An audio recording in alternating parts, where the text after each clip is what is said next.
Tudo bem? Estamos de volta. Agora vamos falar a questão da distribuição do Paguá na planta ou no terreno retangular, né? A gente tem a questão que foi exposta anteriormente sobre o quadrado, né? No caso do retângulo, a gente acaba tendo uma divisão diferente. O retângulo normalmente é dividido por 4. Então deixar bem claro o seguinte, que no método do Feng do Chapéu Negro, eles têm essa metodologia. O quadrado é perfeito dividido por 3 e o retângulo é dividido por 4 por ele ter o comprimento maior, né? No caso, sempre vão existir duas paredes ou duas dimensões maiores para o retângulo porque ele é mais comprido, né? Então essa é a diferença. Aí a gente tem que repassar a vocês o conhecimento. Com o tempo, né, e a experiência de vocês, vocês vão optar em trabalhar com o método do chapéu negro ou com o Pachai, que eu também vou ensinar. No caso do Pachai, a gente divide tudo por 3. Tanto faz ser retângulo, quadrado, é sempre tudo dividido por 3. Tanto comprimento e largura, divide por 3. Fazemos como diz, as divisões, né, tudo em linha reta e aí fica feito os pontos energéticos ou setores como nós conhecemos. No caso do Pachai, nós chamamos de 8 palácios, né? No caso aqui em si, a metodologia é essa e eu, como estou ensinando e repassando os conhecimentos a vocês, temos que ser íntegros e determinarmos como é feito e ensinado originalmente, né? No caso, depois de opções, né, como a experiência, cada um vai optar pela melhor maneira de trabalhar, né? Eu fiz a minha opção porque tenho o conhecimento que me foi repassado. A mesma coisa estou dividindo com vocês. Eu vou repassar todo o conhecimento que eu estive aprendendo das técnicas e vocês, com o passar do tempo e com a prática, vocês vão optar qual que é a melhor maneira de vocês trabalharem, né? Então, para o retângulo, no nosso exemplo aí que ele tem 12 metros de comprimento por 9 de largura, no método essa diferença é pouca, né? Até uma diferença de 3 metros entre a largura e o comprimento é considerado um quadrado. Então, neste caso, a gente dividiria por 3, porque a diferença entre a largura e o comprimento não passa de 3 metros. Então, neste caso, vocês também poderiam dividir por 3. Um exemplo, se fosse 15 por 10, aí já teria que usar essa técnica que eu vou ensinar, que é dividir por 4. Aqui eu estou utilizando o exemplo de 12 por 9 para facilitar a minha vida, vamos dizer assim, né, entre aspas. Então fica mais fácil de decorar. Então o que acontece? Nessa metodologia, você pega o comprimento e a largura e divide por 4. Então, para o nosso exemplo, 12 dividido por 4, que é o comprimento, vamos ter 4 partes de 3 metros, certo? Então, esse é a medida do nosso comprimento, tanto do comprimento esquerdo e direito, né? Então, você vai ter um quarto equivalente a 3, né? Mais um quarto equivalente a 3, outro um quarto equivalente a 3 metros e o último um quarto equivalente a 3 metros, tendo um total de 12 metros. Como é que é feito nessa metodologia? Você vai pegar no primeiro canto, você vai determinar o primeiro canto do comprimento e vai fazer a medição do canto até a primeira marca, 3 metros ou 3 centímetros na planta feita no papel, né? Aí você fez a primeira marca. Na técnica, ela ensina o seguinte, que no meio são 2 quartos. Então, se você tem um quarto, são 3 metros, 2 quartos serão 6 metros. A gente pega da primeira marca para esticar até a segunda marca, 2 quartos equivalente a 6 metros. Aí você marcou 6 metros. Então você já vai ver que essa medida ela fica maior. E depois dessa segunda marcação até o outro canto, obviamente tem que ter 3 metros, que é equivalente a um quarto. Fez isso, você segue para outra parede do comprimento e faz a mesma marcação. Aí nós já temos duas paredes marcadas, né? para a largura, a mesma coisa. Você vai pegar os 9 metros do exemplo, divide por 4, é igual a 2,25.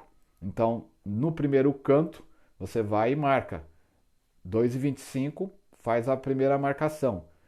2 quartos, né? Você pega da primeira marcação e estica para 4,5, né? 4,5 metros. É a segunda marcação.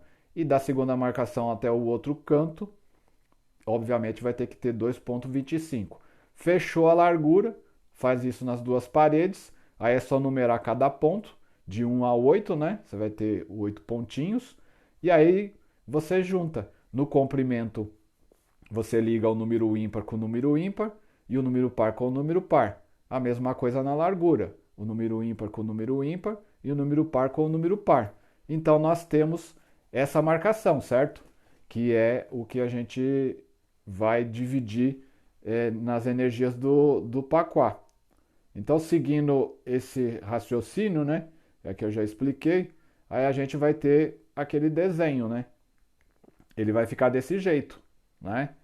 Que é bem simples, né? Então você sabe que teve essa marcação e é praticamente na hora de fazer as retas, né, cruzar uma com a outra, é igual ao quadrado, porque você já tem a numeração que vai de 1 a 8.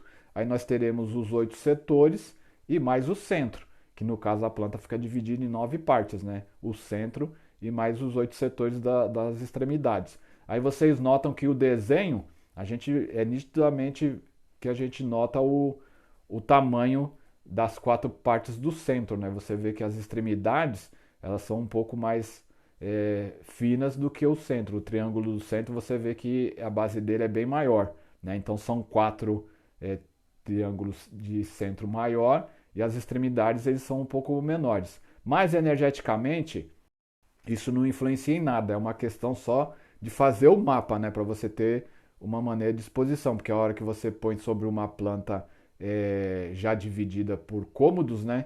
Você tem uma ideia de cada cômodo onde ele se encontra, se o cômodo está totalmente só numa área, ou se ele está dividindo duas áreas, ou dependendo do tamanho do cômodo, ele pode até atingir 3 áreas, né? Já tive projetos aí que a sala de estar e jantar eram bem grandes e elas acabavam assumindo 3 áreas dentro da planta, né? Então, essa limitação, né, essa que a gente marca, é mais para ter essa informação, porque energeticamente não influencia, porque o centro, né, vai distribuir toda a energia uniforme para a planta. Então a energia toda se condensa no centro e depois ela é distribuída setor por setor, né? Porque o Ti é um só. Aí depois que ele se transforma conforme a disposição do imóvel. É claro que no Pachai a gente tem uma outra informação que são os pontos cardeais. Então a gente entende bem mais o porquê dessa distribuição da energia, que a gente vê que ela é uma energia ativa, né? Porque no chapéu negro fica mais simplificado. Então você nunca tem uma noção assim tão perfeita. Agora no Pachai, como você vai ver que são 8 tipos de casa, você vê a maneira que a energia se dispõe conforme o ponto cardial. Mas até então isso é mais para o futuro. Só estou dando uma explanação para antecipar vocês. Aí nós temos o desenho. Está pronto. É só chegar, ver qual é a posição da porta, né? E distribuir todos os setores, que a gente vai chegar lá. Vocês têm que também entender que na questão do retângulo, ele é um pouco mais complexo. Então, a elipse, né, no caso aquele, o centro, né, que no quadrado era uma circunferência, um círculo perfeitinho, a nossa elipse no retângulo, ela fica oval, né? Ela não é perfeita, né? Ela é ovalada. Por quê? Porque nós temos duas medidas que são diferentes, né? O comprimento e a largura são diferentes em tamanhos. Então nós temos que seguir o seguinte princípio, que para encontrarmos a elipse perfeita, né, nas medidas energéticas que possam suprir os setores, nós temos que dividir esse retângulo por 3. Já não é mais por 4. Para encontrar a elipse, aí vocês mudam e dividem por 3. Então lá na primeira parte foi dividido por 4. Para a elipse, para o centro, nós dividimos ele por 3, ou seja, 12 dividido por 3 igual a 4. Então, o comprimento da elipse é 4 metros ou 4 centímetros. Como que a gente vai encontrar a pontiação? É simples. Toda a circunferência, o raio dela é a metade da circunferência, do diâmetro, né, no caso. Então, o que acontece? Você já sabe que se você tem 4 metros, a metade são 2.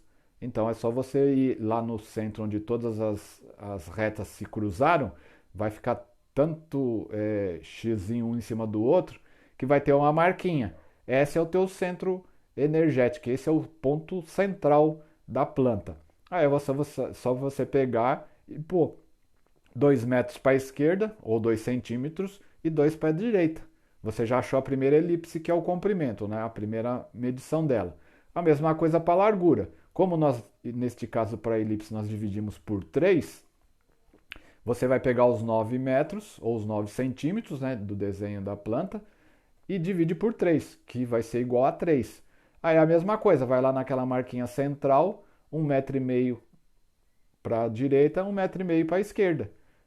E é só juntar os pontos e vai ficar feita a elipse, né? Um ovalzinho, sempre seguindo o desenho. Se ela é mais comprida no comprimento, ela tem que continuar sendo comprida seguindo o desenho. E aí é largura e comprimento, não tem muito o que errar. A única coisa é isso, tem que fazer duas contas, né? Depois só prestar atenção na hora de dispor na planta, né? E não confundir os tamanhos, né? A elipse ela não pode ficar ao contrário, tipo, mais compridinha na largura e mais estreita no comprimento. Ela tem que seguir como está o desenho aqui. O retângulo ele pode estar deitado ou em pé como está aqui, né? Mas aí o desenho é o mesmo, o oval seguindo o tamanho do comprimento e a largura, certo, pessoal? É claro que no início parece ser meio confuso, mas é simples, não tem muito o que errar. Aí, conforme a gente for trabalhando as plantas e os projetos, vocês vão entender que é mais prático. Aí nós fizemos isso, né? Aí depois é só a gente seguir o desenho. E aí a gente limita a porta, né? No caso aqui da nossa planta, né? Nós já fizemos isso, né? E ela seguiu aqui essa parte. Então, oh Deus, aqui. Aí você tem o que? Na área do trabalho, né? É a parede que supostamente vai ter a porta. Essa porta pode se encontrar no meio da parede na área do trabalho, como também pode estar à esquerda na espiritualidade ou à direita no amigos. Aí vai depender da porta. Aí a gente tem os exemplos de como seria isso. Então você segue aqui, né? A gente tem o que, né? Uma aplicação, aí a porta, aí a gente já tem a porta. Ela está na área do trabalho, certo? Aí beleza aí. Aí a gente também foi feita essa disposição. Aí você seguindo, a gente pode ter a porta na área dos amigos, que está à direita. Tá vendo? Aí foi feita lá a distribuição. Ou então, na mesma parede, a gente pode ter a porta na área da espiritualidade ou conhecimento, né? Porque a gente tem essas áreas: espiritualidade e conhecimento, trabalho, carreira, amigos e benfeitores. E depois lá em cima nós temos, né? Família, criatividade, prosperidade, sucesso e relacionamento. É sempre esse padrão, né? A porta sempre vai estar na parede, né? Que se encontram uma dessas três setores: espiritualidade, trabalho e amigos. O trabalho sempre no centro, né? E os amigos e espiritualidade nas extremidades, um à esquerda e o outro à direita. Não existe, como a gente fala, a área do trabalho num canto. Vocês sempre têm que seguir a seguinte metodologia: a parede, né? A porta está numa parede, né? Independentemente, a porta principal ela está localizada em uma parede. Nesta parede, né? Não a porta, mas nesta parede, no centro total dessa parede, ela tem um comprimento, né? Suponhamos que ela tenha 12 metros. Então, bem no meio dessa parede vai estar a área de trabalho, o setor de trabalho. Na extremidade da mesma parede, à esquerda, vai estar a espiritualidade e na extremidade à direita estará amigos e benfeitores. Independentemente, a porta pode estar em qualquer um dos três setores, certo? Tanto faz. Ela pode se localizar num desses três, mas nunca você vai pegar a porta e pôr a porta em todos os projetos no trabalho. Não, tá errado. A porta ela tem que estar em uma dessas três áreas. Você vai dispor o Paguá, né, no caso o desenho, e vai descobrir em que local que a porta se encontra. A gente sempre utiliza a porta como se fosse o nossa bússola, o nosso norteamento, né? Para saber que aquela parede onde a porta principal se encontra é onde nós vamos encontrar as três primeiras setores do Baguá.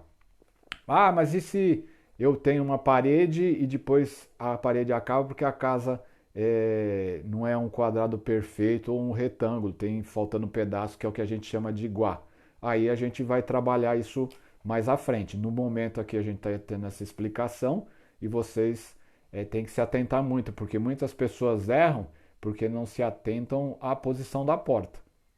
É fundamental que você saiba isso, que a porta ela serve como uma referência para a gente simplesmente dispor o paquá sobre a planta, certo? Aí aqui a gente tem a continuidade, porque às vezes o pessoal pergunta, ah, mas e se eu tiver na mesma parede duas portas, qual que eu uso? Normalmente a gente utiliza o que a gente chama de porta principal, que é a entrada do rei, como vamos dizer assim, né?